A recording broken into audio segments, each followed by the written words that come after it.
ओम electronic PCB repair centre में आपका स्वागत है। आज हम हमने एसएमपीएस की पावर सप्लाई की एक वीडियो डाली थी, तो ये उससे कुछ डिफरेंट है। तो different SMPS power supply full practical के साथ हमें एक्सप्लेन करेंगे इसे। तो ये हमने सर्किट इसका बना रखा है, तो मैं आपको दिखा दूँ। ये हमारी पीसीबी है जो कि एसी पीसीबी है, इसका ये सर्किट है। तो ये किस प्रकार से वर्क करती है इसमें, तो वो सारा कुछ बताऊंगा, और ये डिफरेंट कैसे है उसके बारे में आपको जानकारी देंगे। तो मैं आपको एक बार दिखा देता हूँ कि इसमें हमारी जो है इसका जो एसएमपीएस ट्रांसफार्मर है, तो इसकी जो हमारी प्राइमरी साइड में हमारी एक वाइंडिंग है, और इसकी जो आउटपुट है यानी सेकेंडरी साइड है उसमें हमारी दो वाइंडिंग है, जिसमें कि एक हमारी 15 वोल्ट की वाइंडिंग है और एक हमारी 9 वोल्ट की वाइंडिंग है, जिससे कि 5 वोल्ट बनाया गया है। और 15 वोल्ट जो हमारी 15 वोल्ट से ही इसके जो है 12, जो मैं बता दूं आपको, 12 वोल्ट बनाए गए हैं। तो अब इसमें मैं बता दूं कि किस प्रकार से ये सर्किट काम कर रहा। तो इसमें वही टेक्निक है सारी कुछ कि हमारी ब्रिज से चलने के बाद ये हमारी रिएक्टर लगा हुआ है, ये शॉर्ट की डायोड लगा हुआ है इसमें, और लगने के बाद ये हमारी एसएमपीएस पर आ जाती है। तो जो सर्किट मैंने पहले बताया था वही सर्किट ये इस जगह पे लगा हुआ है इसमें, और ये हमारे यहाँ पर 10 मिली ओम की रेजिस्टेंस लगने के बाद इसके ये हमारी जो है ग्राउंड आ गई। अब इसमें जो हमारी आईसी लगी हुई है, एसटीआर आईसी लगी हुई है इसमें इसी आईसी के अंदर हमारा एसटीआर भी, पीडब्ल्यूएम आईसी भी इसके अंदर इनबिल्ड है। तो ये आईसी का नंबर है STR3A462HDL। तो ये आईसी का हमारा नंबर है इसका। तो इसमें पिन नंबर 1 जो है हमारी ओवर करंट प्रोटेक्शन के लिए दी गई है। तो ये हमारी दो शंट के तौर पे जो लगाते हैं, जिस तरीके से ये ओवर करंट होने पर ये आईसी शिट डाउन हो जाती है। तो उसके लिए 2.7 ओम की दो रेजिस्टेंस लगी हुई हैं, जो कि ओवर करंट प्रोटेक्शन को जो है इस आईसी को बताती हैं। अगर किसी तरीके की ओवर करंट प्रोटेक्शन होगी तो ये आईसी हमारी शिट डाउन हो जाएगी, यानी सप्लाई को बंद कर देगी। उसके बाद पिन नंबर 2 इसकी जो है हमारी बीसीसी है। तो पिन नंबर 2 हमारी जो है बीसीसी है। तो मैं बता दूं आपको, और दूसरी जो सप्लाई होती है उसकी हमारी प्राइमरी में ही 2 वाइंडिंग होती हैं, जो कि एक 18 वोल्ट की होती है। तो इसमें कंपनी ने क्या कर रखा है कि इसमें जो है हमारी आउटपुट की जो 15 वोल्ट की सप्लाई है, उसी से एक डायोड दूसरा लगा करके, और जो है डायोड लगाकर और एक 51 ओम की रेजिस्टेंस लगा करके, और इसकी जो है पिन नंबर 2 को बीसीसी दे दी गई है। इसकी बीसीसी जो है दे दी गई है। इसकी पिन नंबर 3 जो हमारी पिन नंबर 3 इसकी जो हमारी यानी कि सोर्स पिन है, यानी कि जीएनडी है इसकी। उसके बाद पिन नंबर 4 इसकी जो फीडबैक है, जो कि हमारी जो सप्लाई बनती है तो उसका फीडबैक इस आईसी को मिलता है, उसकी फीडबैक है। और मैं बता दूं 5, 6, 7, 8 ये हमारी जो है इसकी ड्रेन पिन है। ड्रेन टू सोर्स जब हमारी स्विचिंग करती है आईसी, तो मैग्नेटिक फील्ड बनता है। फील्ड बनने के बाद यहाँ पर हमारी जो सप्लाई आउट होती है। अब फीडबैक की आवश्यकता क्यों पड़ती है? कि फीडबैक की आवश्यकता इसलिए पड़ती है कि जब हमारा ड्रेन टू सोर्स जो हमारी ये आईसी स्विचिंग करती है, स्विचिंग करने के बाद मैग्नेटिक फील्ड बनती चली जाएगी। जब तक इसे फीडबैक नहीं मिलेगा ये वोल्टेज को बढ़ाती रहेगी। तो इसे जो है ये निश्चित करने के लिए कि हमें 15 वोल्ट कॉन्स्टेंट रखनी है, उसके लिए जो है इसे फीडबैक दी जाती है। तो फीडबैक इसमें किस तरीके से दे रखी है मैं बता दूं आपको कि, और जो पिछली वीडियो बनाई थी उसमें हमारे ऑप्टो कपलर लगा हुआ था और TL431 लगा हुआ था। तो इसमें TL431 नहीं लगा हुआ, इसमें जो है इसकी जगह पे एक NPN ट्रांजिस्टर लगा दिया गया है। और इसमें देखो इसने कंपनी ने क्या कर रखा है कि इसमें हमारी ये 9 वोल्ट की सप्लाई बनने के बाद ये हमारी 7805 लगी हुई है, जिससे कि 5 वोल्ट हमारे आउट हो गए। दूसरी वाइंडिंग से हमारी 15 वोल्ट ये एक डायोड लगा करके, एक कैपेसिटर लगा करके ये 15 वोल्ट आउट हो गए। यही 15 वोल्ट उठा करके इसकी जो है आईसी की बीसीसी पे दे दी गए हैं। तो ये हमारी 15 वोल्ट से एक जीनल लगा हुआ है, ये हमारा 15 वोल्ट का है। तो 15 वोल्ट का जीनर लगा हुआ है। तो ये हमारी, और एक इसकी बेस पे एक हमारी जो है एक रेजिस्टेंस लगी हुई है ये।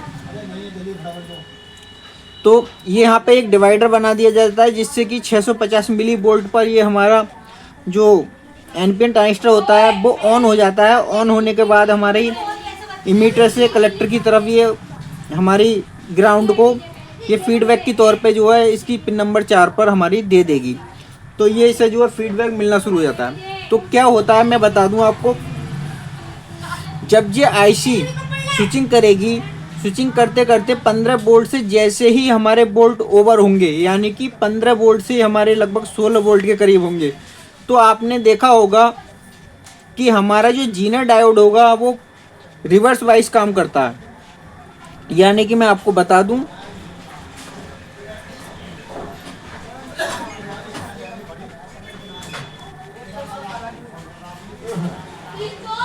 तो ये हमारा 15 वोल्ट का जीनर है। ये 15 वोल्ट का जीनर है हमारा। तो क्या होता है कि यहाँ पे जब हमारे 15 वोल्ट से जीनर हमारे जो सेफ्टी पर्पज के लिए लगाया जाता है, जब हमारे यहाँ पर 15 वोल्ट से 16 वोल्ट के करीब बनेंगे तो ये क्या करता है, जीनर 16 वोल्ट जब बनेंगे तो 1 वोल्ट को हमारे जो है ग्राउंड कर देता है। यानी कि ये रिवर्स वाइज काम करता है। तो ये जीनर हमारा रिवर्स वाइज काम करेगा। जो यहाँ पर हमारे 15 वोल्ट ही बनाएगा, जो बाकी वोल्ट हो गया वो उन्हें जो है ग्राउंड कर देगा। तो इसमें क्या कराया कि ये जो है हमारे, जैसे मान लो हमारे 15 वोल्ट इसने यहाँ बना दिए। ये 15 वोल्ट बनाने के बाद जैसे ही ओवर जाएंगे वोल्ट, तो वो वोल्ट हमारे क्या आएंगे कि हमारी जो है रिवर्स वाइज काम करता है। तो वो वोल्ट हमारी यहाँ आएंगे, और यहाँ आने के बाद इस रेजिस्टेंस के थ्रू आने के बाद, और ये हमारी एक ग्राउंड से एक रेजिस्टेंस लगी हुई है, तो यहाँ पर एक हमारा डिवाइडर बनेगा। और डिवाइडर बनने के बाद जो हमारी 600 जैसे ही 650 मिली वोल्ट इस ट्रांजिस्टर को मिल जाएंगे, तो ये जो है फीडबैक जो है इसे जो है आईसी को दे देगा। जैसे ही इसे फीडबैक मिल जाएगा तो उसी जगह पे ये स्विचिंग को रोक देती है और उसी जगह पे स्विचिंग करती रहती है और अपने वोल्टेज को मेंटेन रखती है। क्योंकि इसे फीडबैक मिलने के बाद तो इसे पता चल जाता है कि 15 वोल्ट आउटपुट में बन चुके हैं, और ये जो है फीडबैक मिल जाता है तो उसी जगह पे ये स्विचिंग जो है आईसी जो हमारी करती रहेगी, उससे वोल्टेज को नहीं बढ़ाएगी। जैसे ही मान लो अगर इसे वोल्टेज हमारे कम होंगे तो ये स्विचिंग को बढ़ा देती है। तो इसे फीडबैक का मिलना बहुत ज़रूरी है। अब बता दूं मैं आपको, अगर यहाँ पे हमारा फीडबैक नहीं मिलेगा इसे, तो ये क्या करेगी, आईसी वोल्टेज को बढ़ाएगी और रोक देगी, वोल्टेज को बढ़ाएगी और रोक देगी। इस तरीके से झटके से वोल्टेज बढ़ेंगे घटेंगे बढ़ेंगे घटेंगे, तो इस हिसाब से ये करेगी। तो इस फीडबैक को आपको चेक करने के लिए इस जगह पर आपको जो है 650 मिली वोल्ट यहाँ आनी चाहिए। ये 15 वोल्ट की जीनर को चेक करना है। और एक बता दूं, इन्होंने और क्या कर रखा है कंपनी ने, एक हमारा एक जीनर और लगा रखा है जो कि 18 वोल्ट का जीनर है। तो ये 18 वोल्ट का जीनर इस वजह से लगा रखा है कि कभी, मैं बता दूं आपको बाई चांस, तो 18 वोल्ट का जीनर इस वजह से लगा रखा है कि बाई चांस हमारे यहाँ पर जैसे ही 18 वोल्ट से ओवर आएंगे, यानी कि हमारा ये जीनर भी ख़राब हो गया बाई चांस, ये ख़राब होने के बाद इसे वोल्टेज नहीं देगा, तो ये 18 वोल्ट से ऊपर नहीं जाने देगा। और ये जो है हमारी इसमें रिवर्स में जो है हमारी रिवर्स में जो वोल्टेज देगा 18 वोल्ट से जैसे ही ऊपर हो जाएंगे, तो ये हमारे ट्रांजिस्टर को ऑन कर देगा, और ऑन करने के बाद 18 वोल्ट से ऊपर नहीं बनने देगा। ये मतलब ये डबल सेफ्टी पर्पज़ लगाया है। ये वाला जो जीनर डायोड लगाया है ये सेफ्टी पर्पज़ लगाया है, जिससे कि मान लो ये जीनर अगर ख़राब हो गया तो ये जीनर काम करता रहेगा और 18 वोल्ट जो है को यहाँ पर बना के रखेगा, उससे ऊपर बढ़ने नहीं देगा। तो ये एक सेफ्टी पर्पज़ है। मगर एक बात मैं बता दूं, यहाँ पर हमारे 15 वोल्ट ही होने चाहिए, क्योंकि हमारे ये जो है आईपीएम के लिए 15 वोल्ट जाते हैं। तो फिर भी ये सेफ्टी पर्पज़ लगाया गया है, इससे 18 वोल्ट से ऊपर नहीं जाएंगे। तो ये जो है एक हमारे सेफ्टी पर्पज़ के लिए। मगर हमारा जो मेन जीनर डायोड काम कर रहा है, ये वाला जीनर डायोड काम करेगा। जैसे ही 15 वोल्ट से ऊपर हमारे यहाँ पे स्विचिंग होगी, तो ये जो है यहाँ पे इस ट्रांजिस्टर को ऑन करके ये हमारी फीडबैक इसे मिल जाएगी इस आईसी को। तो इसी तरीके से ये वर्किंग करती रहती है। अब मैं बता दूं सर्किट आपको किस हिसाब से और मिल सकता है। जैसे कि ये है, तो फीडबैक इस जगह पे मैं बता दूं, ये हमारा फीडबैक है, तो इस जगह पे आपको इस तरीके से भी मिल सकता है।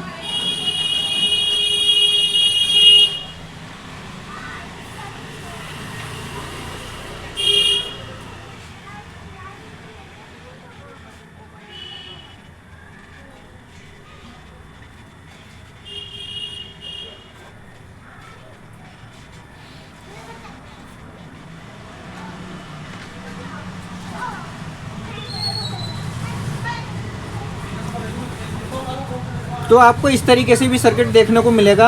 ये ऑप्टो कपलर पे भी इस तरीके से यहाँ पर हमारी लगभग 850 मिली वोल्ट के करीब, या आपको हमारे 1.1 वोल्ट में 1.1 वोल्ट के करीब आपको इस तरीके से यहाँ पर बना दिया जाएगा। तो इस तरीके से भी आपको सर्किट देखने को मिलेगा। ये मैंने आपको बता दिया है, जिससे कि आपको कोई दूसरी सर्किट होगा तो उसमें भी इस तरीके से भी आपको सर्किट देखने को मिलेगा। तो ये इस तरीके से सर्किट होता है। अब मैं आपको इसकी वोल्टेज चेक करके दिखा देता हूँ कि कहाँ हमारे पीसीबी पे कितने वोल्ट होते हैं।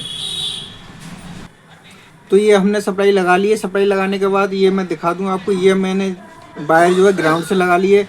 तो अब किस प्रकार से इसमें सप्लाई बन रही है मैं बता दूँ आपको। तो ये हमारी इस जगह पर जो हमारी 15 वोल्ट बन रहे हैं, जो कि हमारी आईपीएम को जा रहे हैं ये 15 वोल्ट। और ये मैं बता दूं, ये हमारे डायोड लगे हुए हैं इस जगह पर।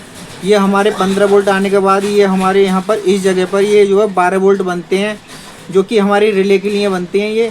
तो ये इस मतलब सीरीज में लगा रखे हैं ये डायोड इस तरीके से। ये यहाँ से आने के बाद ये यहाँ लगा रखा है, तो ये जो है सीरीज में लगे हुए हैं। तो सीरीज में लगने के बाद ये हमारे 12 वोल्ट इस हिसाब से बनते हैं। दूसरी वाइंडिंग क्या है, ये इसी की जो बाइंडिंग है जो इसी से अटैच है, मैंने जो दिखाई थी अटैच है। तो ये वाला डायोड है हमारा। तो ये हमारे जो है इस जगह पर 15 वोल्ट बने हुए हैं। तो मैं बता दूं आपको, ये हमारी रेजिस्टेंस लगी हुई है, इससे लगी हुई जो 2K की है। तो वो ये पिन नंबर 2 पर जा रही है। इस आईसी की पिन नंबर 2 पर हम चेक नहीं करेंगे, क्योंकि ज़रा भी टच हो गया तो आईसी हमारी ख़राब हो जाएगी। तो ये पिन नंबर 2 पर जा रही है हमारी। अब पिन नंबर 2 पर ये पिन नंबर 2 पर हमारी जा रही है 15 वोल्ट। और मैं बता दूं फिर उसके बाद हमारा जो दूसरी जो हमारे फीडबैक का जीनर है, जो ये 18 वोल्ट का जीनर है हमारा, ये हमारा 15 वोल्ट का जीनर है। तो ये 15 वोल्ट हमारे यहाँ आ रहे हैं। और आने के बाद ये इस तरीके से जो हमारे ये 812 मिली एम्पियर जो है हमारे आ रहे हैं, जो कि इसके बेस पर आ रहे हैं। तो बेस पे ये हमारा बेस है इस जगह पर, क्योंकि यहाँ पे डिवाइडर बना हुआ है। तो मैं दूसरे मीटर से आपको चेक करके दिखाऊंगा। तो ये हमारा इस जगह पर ये हमारे जो है ये हमारे 15 वोल्ट है। ये रिवर्स वाइज यहाँ पर 813 मिली वोल्ट ये हमारे जो है इसके जो है ओवर मतलब रिवर्स वाइज में ये दे रहा है। तो इस तरीके से ये हमारे यहाँ पर वोल्टेज आ गए। और दूसरी जो बाइंडिंग है जो हमारी 9 वोल्ट की है, वो ये वाली बाइंडिंग है। ये हमारी लगभग 8.5 वोल्ट के करीब आ रहे हैं। तो ये हमारी जो 7805 है, तो इसकी जो है पिन नंबर 1 पर आ जाते हैं। और इसी पिन नंबर 2 हमारी GND है, और पिन नंबर 3 हमारी इसकी आउटपुट है। तो ये हमारी 5 वोल्ट हमारे आउट हो रहे हैं, जो कि MCU के लिए जाते हैं। अब इस तरीके से आपको चेक करना है। और ये हमारी इसकी बेस पे मैं वोल्टेज आपको चेक करके दिखा देता हूँ। तो अब मैं इसकी बेस पे जो है चेक करके दिखाता हूँ आपको, ध्यान से देखो। ये हमारी बेस पे इसके जो है लगभग ये 550 मिली वोल्ट जो है हमारे आ रहे हैं। तो इस तरीके से हमारी जो है इसकी बेस पे आपको वोल्टेज चेक करने हैं। और इसी तरीके से ये हमारी जो है नेगेटिव को आउट कर रहा है यहाँ पर। ये हमारे नेगेटिव में वोल्ट जो है हमारी जो है इस आईसी की पिन नंबर जो इसकी 3 नंबर पर पिन नंबर 4 पर जो है इसे जो है फीडबैक मिल रही है। तो इसकी बेस पे जो है लगभग आपको 600 मिली वोल्ट के करीब, आपको 600 से 650 मिली वोल्ट के करीब आपको यहाँ पे देखने हैं। तो इस तरीके से इसकी सप्लाई है। इसको आपको वोल्टेज चेक करने हैं। ये जो है 5 वोल्ट के लिए हैं। और ये हमारे यहाँ पे जो जीनर डायोड लगे हुए हैं, ये इसकी जो है सीरीज में लगे हुए हैं, जो कि 12 वोल्ट बना रहे हैं। तो इस प्रकार से इसकी जो सप्लाइयाँ होती हैं। ये हमारा जीनर एक 18 वोल्ट के लिए है, ये जो है हमारा 15 वोल्ट के लिए है। तो सब कुछ बता दिया है मैंने। तो इस तरीके से आप जो है सप्लाई को चेक करें। तो वीडियो अच्छी लगी है भाई लोग, लाइक करें, कमेंट करें, सब्सक्राइब करें। वीडियो पूरी देखने के लिए धन्यवाद। जय हिंद, जय भारत।